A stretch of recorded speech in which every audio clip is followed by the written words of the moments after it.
Homevauriot ovat tyypillisiä vanhoissa taloissa, joista ei ole lainkaan salaojitusta tai se on hoidettu puutteellisesti. Usein taustalla on myös muita ongelmia.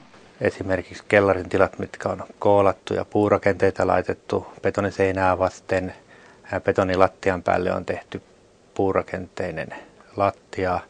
On niin sanottu valesokkelin jossa puurakenteet menevät betonin sisään ja maanpinnan alle. Tässä kohteessa kohde sijaitsi rinteessä sille, että maanpinta viettää rakennukseen päin, joka lisää sitä kosteusrasitetta kohteeseen.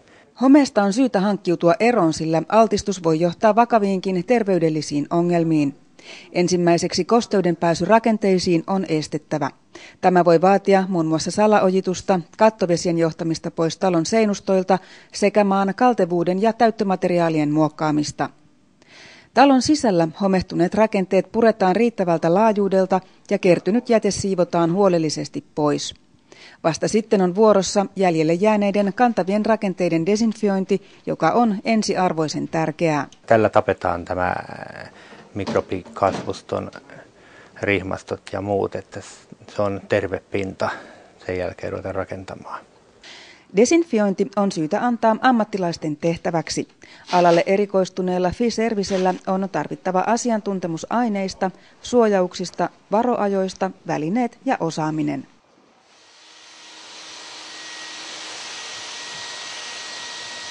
Tähän seinään sumutetaan äärimmäisen pientä pisarakokoa olevaa vetyperoksidiliuosta.